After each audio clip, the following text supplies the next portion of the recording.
Hey everyone, welcome back to my channel. My name is Sherry, and today I'm here with a vision from the Lord that also serves as a prophetic warning for God's people. Today is October 8th, 2024, and I don't believe there is any coincidence that we are on the brink of experiencing a hurricane here in southern Florida. Now, this prophetic warning aligns perfectly with what we're facing right now. If you're in the evacuation zone, I urge you to act quickly. You've got just a few hours to leave. Please seek shelter during this time. For those of you that don't know what a hurricane is, hurricanes are powerful tropical cyclones that form over warm ocean water. They bring intense wind, they bring heavy rainfall, and they often lead to storm surges and coastal flooding. They can be incredibly destructive, leaving behind significant damage. Let's break it down. A hurricane needs a special mix of ingredients. It needs warm water, it needs atmospheric instability, it needs a low pressure, it needs the Earth's rotation, and it needs consolidation. When all of these elements come together, a tropical storm can escalate into a hurricane as it draws energy from the ocean's heat as the wind speeds begin to ramp up. But here's where it gets interesting. Just like a hurricane requires these ingredients to unleash chaos and destruction to the earth, the enemy has his own spiritual hurricane, stirring up fear and causing spiritual and emotional turmoil in the lives of God's people. And when you have a heart of God, you carry kindness and compassion. You mind your own business, and you genuinely want the best for those around you. Sometimes this can come across as being passive or weak. For much of my life, I experienced this. People mistook my kindness for weakness. Whether they did it consciously or unconsciously, I believe it was intentional. They tried to instill fear in me, to make me back down, stop standing up for myself. They tried to silence my voice and prevent me from being assertive and standing on what I knew to be true. And I'll admit, for a while it worked, because I didn't realize that this was Satan working through them, trying to shut me down, trying to rob me of my voice and turn me into a fearful person. But boy, once God showed me exactly what was going on spiritually, I became stronger in the spirit and knew exactly how to fight that devil. The enemy uses certain tactics to make God's people shrink back in order for him to get what he wants. But today we're flipping the script. Today we're talking about the ingredients to the spiritual hurricane that Satan unleashes into the lives of God's people. To create this hurricane, it takes domination, intimidation, and manipulation to cause destruction. We've all felt it at some point, right? That overwhelming force trying to knock us off of our feet to make us feel powerless. But understanding these tactics can help us stand strong and resist the storm. Do me a favor, if any of this resonates with you, I ask that you like this video so that it goes out to more people. I ask that you share this with a friend who may be going through something like this. And I ask that you subscribe so that you don't miss the next video. Narcissists use fear as a powerful tool to maintain control over their victims. They manipulate and exploit emotions to keep their victims in a state of constant fear, which can make it difficult for the victim to leave the relationship or stand up for themselves. The first ingredient that the enemy uses in this recipe for disaster is emotional manipulation. Have you ever been in a relationship with someone who constantly had adult temper tantrums? It's almost unbelievable how these emotional outbursts happen over things that don't even matter that much. Calling them extra could be an understatement, because these people usually shift the energy in the room with their rage and their outburst. When you're around someone like this, they tend to blame you for everything that goes wrong. And they justify their emotional outbursts by saying you're the reason that they act that way. Now, over time, you may not even realize that you're being conditioned to walk on eggshells. You stay quiet to avoid upsetting them, thinking it will keep the peace. But in reality, this irrational behavior is a way for them to maintain control over you and manipulate the situation to their advantage.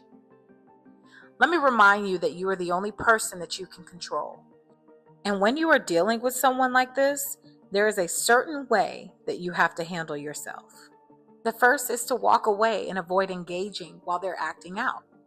Engaging only adds fuel to the fire. One thing I've learned from dealing with narcissists is that they crave your energy. Whether it's positive or negative, it doesn't really matter. It doesn't matter if you're having a great time or arguing for hours. They thrive on that attention. And it's actually really sad. But their goal is to keep the focus on to them no matter the cost. Now, to maintain your peace, the best approach is to recognize when they're losing control, but refuse to participate in their behavior. This shows them that you're not letting their actions dictate your emotions or reactions. The second thing to do when someone is trying to control or instill fear in you through emotional outbursts, temper tantrums, or irrational behavior is to hold them accountable. Instead of letting their actions slide, address the issue in a calm way once the situation has de-escalated. You might say something like, "Listen, when you act like that, it affects me in a negative way. I can't really be around that. We need to find a better way to communicate. Otherwise, I can't continue talking to you." However, I need to add that this doesn't always work with everyone. Some narcissists are so toxic and negative, and some are even dangerous, right? That confronting them could actually lead to another argument or cause more drama. Now, when I say hold someone accountable, it's important that you're dealing with a person who recognizes their own issues and they're willing to work on them. Now, I've been using the word narcissist throughout all of my videos, and all of you who follow me should kind of know what I'm talking about. But there are people who are full-blown narcissists, and then there are other people who have narcissistic tendencies. In fact, we all do. We need Jesus to save us from our narcissistic tendencies.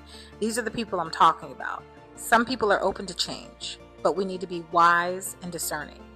We need to know who you can have this kind of conversation with. There are people who are vindictive and abusive, right? And they may twist your words and use them against you. Jesus warns us in Matthew chapter 10, verse 16. He says, "Look." It's funny how he says, "Look," like warning, like behold, like look, I'm sending you out as sheep among wolves. So be shrewd as snakes and harmless as doves. So he's telling us we need to be discerning when we decide to hold somebody accountable. The second ingredient that the enemy uses in this recipe for disaster is domination. Domination happens when someone exerts control or has a commanding influence over someone. And in my experience, I've encountered many narcissistic people who try to dominate both situations and conversations to get their way. Narcissists believe their opinion is the only one that matters, which makes reasoning really nearly impossible with them. They think very competitively, like, who is the smartest in the room? Who is better? Who's in charge? It is I. They use their dominance to assert that they are right and you are wrong. They want you to feel like they are better than you. By dominating conversations, they push their agenda onto you, leaving no room to express your thoughts or your feelings about a matter. They insult you and they ask belittling questions to shut you down and offend you into silence. These individuals are committed to maintaining dominance at any cost because they want to instill fear, which makes you hesitant to stand up for what you know is right and true. But there's a way to deflate that ego and sucker punch their exaggerated sense of self-importance. And I'm gonna let you in on a little secret today. So grab your sticky note. Have you ever heard the saying, you need to teach people how to treat you? When you're dealing with a narcissistic person who tries to dominate and control you, it's so important to stay true to your values. This makes it really hard for them to manipulate you. Can't nobody manipulate you when you're standing 10 toes down on something. So let's go to the Bible in Matthew chapter 7, where Jesus talks about building your house on a rock. In verse 25 it says, "And the rain fell, and the floods came, and the winds blew and beat on that house. But it did not fall because it was founded on the rock." Jesus is saying we need to have a solid foundation in life. When the narcissist tries to come at you with domination and control, We need to be grounded in something strong, which is God's word. When we build our lives on solid principles and faith, we can weather any storm that comes our way, even a spiritual hurricane that comes straight from the devil. So stand firm on what you know to be true. It sends a clear message that your sense of self isn't up for negotiation. This takes away their leverage and weakens their ability to control or belittle you. So remember, you need to be confident in what you're saying without bending or flexing. What I've learned over the years is that these narcissistic people don't even want to try me no more because I've caught on to their games. And you can too. The third ingredient that the enemy uses in this recipe for disaster is intimidation. When you keep surrounding yourself around narcissistic people, you're going to start to notice their bullying tendencies. They really love picking on folks who have loose boundaries because it gives them a sense of control. It's all about maintaining this perceived power over you. They often resort to fear and threats to make you back down. Some might shout at you or even threaten to launch a smear campaign. They'll tell you that they're going to expose your personal secrets or spread rumors about you. Others might take a sneakier, kind of covert approach to this intimidation by withholding information or opportunities from you. They'll even withhold sex from you and give you the silent treatment. Sometimes they'll covertly intimidate you by making you doubt your own reality because they'll deny things were said or done. Some may play the victim and act like they're the ones being mistreated in a problem that they created. And it's wild how these narcissists operate, y'all. They don't care how they do it as long as they keep you in line. Now, I want to remind somebody that you are a beloved child of God. You are beautifully created to experience love in its purest form. You deserve to be treated with the utmost respect and kindness. You were designed to be included and embraced in the family of God. You were born to be loved, cared for, and valued. Your voice matters, and your presence is important. You are seen, and you are heard, and you are known by our loving Father. I hope that encouraged you, because you need to hear that. And if you're going through something like this, these words really do matter. We need to know that we are loved by God. Narcissistic people will wear you down, throwing these spiritual hurricanes at us, making us feel like we are nothing. So I wanted to remind somebody that today, because you are loved.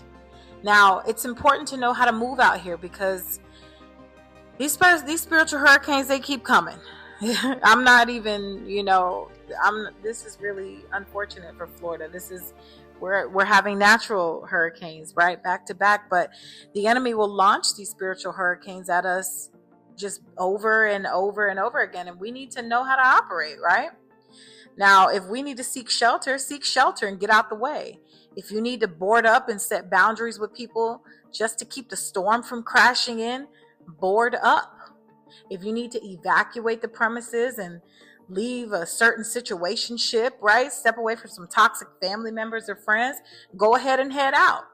The Lord will always warn us when a storm is coming, but it's up to us to heed the prophetic warning. All right, my friends, that's it for today. If you felt this in your spirit, I want you to type, "I'm not afraid of you," in the comments below. I hope this message enlightened you. I hope it gave you clarity. Take it back to the Lord for confirmation and remember that Jesus loves you and so do I. I'll see y'all in the next video. Bye-bye.